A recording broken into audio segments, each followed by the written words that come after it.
میں ایک دفعہ LOC کے قریب بیان کے لیے گیا، رش کافی تھا، تو ایک نوجوان جس کی آنکھوں میں سرخی تھی تو وہ لوگوں کو چیر کے آگے بڑھنے کی کوشش کر رہا تھا۔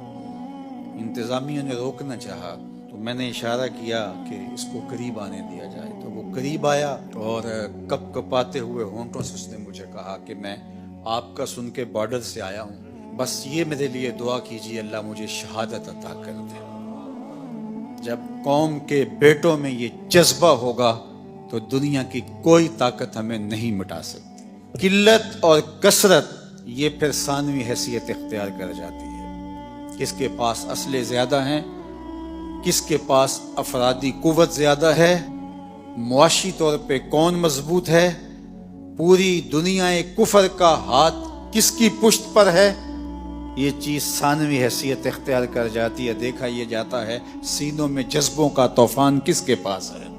کروڑوں خداؤں کے ماننے والوں نے ایک خدا کے ماننے والوں پر حملہ کر کے اس وقت موجودہ ملکی صورتحال، باہمی تفرقات اور جو ہماری معاشی حالت اور ابتری ہے اس کو جانچتے ہوئے اس نے سمجھا ہے کہ میں پاکستان کو کھا جاؤں گا۔ کروڑوں خداؤں کے ماننے والوں کو ہم پیغام دیتے ہیں، تم جذبوں کو کبھی شکست نہیں دے سکتے۔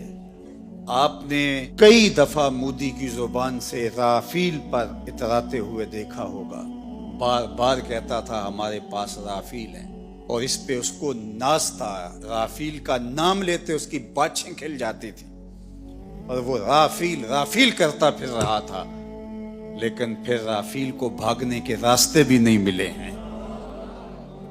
وہ ابابیلوں سے ہاتھی مروانا جانتا ہے، وہ رب ہے، وہ احکم الحاکمین ہے۔ اس نے ابرا کے ہاتھیوں کو نیست و نابود کر کے رکھ دیا۔ تمہارے رافیل کا جو حال ہوا پوری دنیا تم پہ تھو تھو کر رہی ہے، اور ہمارے ابابیل تمہارے مقابلے میں ڈٹے ہوئے، اور انشاءاللہ پاکستان فاتح بن کے ابھرے گا۔ قوم متحد ہو چکی ہے، پاک فوج کی پشت پہ پوری قوم کھڑی ہے، اپنے جوانوں کے ساتھ، اپنے شیروں کے ساتھ یہ قوم کھڑی ہے۔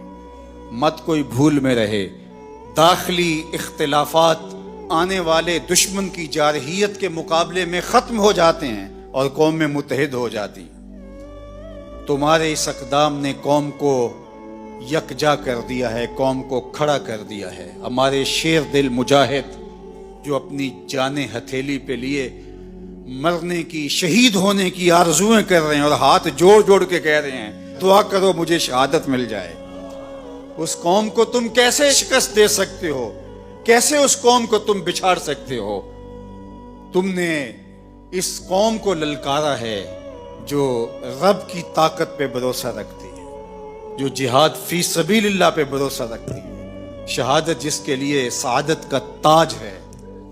ہمارے پائلٹ دارو پی کے نہیں چڑھتے جہازوں کے اوپر، تم تو ان کو تحور دلاتے ہو اور وہ لرزتے ہوئے ان کے قدم لڑکھڑا رہے ہوتے ہیں، اور ہمارے تو شیر دل پائلٹ ایک دوسرے سے آگے بڑھ کے خود اپنے آپ کو پیش کر رہے ہوتے ہیں کہ یہ سعادت پہلے مجھے عطا کیجیے۔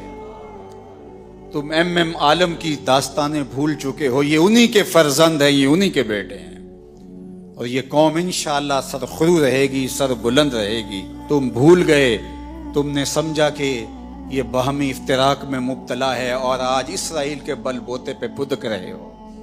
اس کے ڈرون تم ہماری فضاؤں میں چھوڑ کے سمجھتے ہو کہ ہم بڑے بہادر بن گئے ہیں۔ یہ تمہارے ڈرون اور تمہارے طیارے اور تمہاری توانائی اور تمہارے آلات حرب و ضرب یہ تمہارے لیے ہی جہنم بن جائیں گے، اور انشاءاللہ آج نہیں تو کل پاکستان کا جواب دیکھنے والا ہوگا، دنیا دیکھے گی انشاءاللہ۔ ہم سرخرو ہوں گے، سر بلند ہوں گے، اسلام کا جھنڈا پوری دنیا کے اوپر لہرایا جائے گا۔ اللہ اکبر! یہ کیا ہمارا مقابلہ کریں گے؟ یہ گائے کا پیشاب پینے والے آب زمزم پینے والوں کا مقابلہ کیسے کر سکتے؟ وہ گائے جس کا پیشاب اس کا اپنا بچہ نہیں پیتا، وہ دودھ پیتا ہے، پیشاب نہیں پیتا، تو یہ کیا ہمارا مقابلہ کر پائیں گے؟ ان کی پتلونیں ابھی سے گیلی ہونی شروع ہو گئی ہیں، ذرا ان کی چیخ و پکار دیکھو، ان کے میڈیا ہاؤسز کے اندر کس طرح چیخ اور چلا رہے ہیں، اور پیچھے ان کا خوف ملاحظہ کیجئے، اور اس قوم کا جذبہ بھی دیکھیے۔ ابھی ڈرون بعد میں گرتا ہے، یہ پہلے پہنچے ہوئے ہوتے ہیں اور وہاں جا کے تہور آمیز نعرے لگا رہے ہوتے ہیں۔ اس قوم کے جذبوں کو کیسے تم مات دے سکتے ہو؟ کوئی سراسیمگی، کوئی خوف اور کوئی ڈر اس قوم کی کھلڑی میں پیدا نہیں ہوا۔ یہ قوم جو کہہ رہی ہے کہ فوری جواب دیا جائے، انہیں اپنی جانوں کا ڈر نہیں، یہ پاکستان کی آبرو کے لیے بات کر رہی ہے کہ ہماری سرزمین پر انہوں نے یہ جرأت کیوں، اس بزدل دشمنوں نے مسجدوں کے اوپر میزائل مارے۔ ہم ایسا نہیں کریں گے انشاءاللہ، ہم وہاں ماریں گے، تمہاری چیخیں دنیا سنے گی انشاءاللہ، اور سر خرو اور سر بلند رہے گا یہ وطن انشاءاللہ۔ اس کا جھنڈا سبز ہلالی پرچم جس کا رنگ گنبد خضرا کے رنگ والا ہے، یہ جھنڈا قیامت تک یوں ہی لہراتا رہے گا۔ گنبد خضرا کا فیضان ہے یہ وطن، رسول اللہ کی نگاہ کا فیضان ہے یہ وطن، اولیاء کی نظروں کا فیضان ہے یہ وطن۔ اس وطن کو مٹایا نہیں جا سکتا، قیامت تک یہ وطن باقی رہے گا۔ قوم یکجا رہے، اپنی پاک بہادر اور مسلح افواج کے پیچھے پوری قوت کے ساتھ کھڑی رہے، انشاءاللہ پاک فوج آپ کو مایوس نہیں ہونے دے گی۔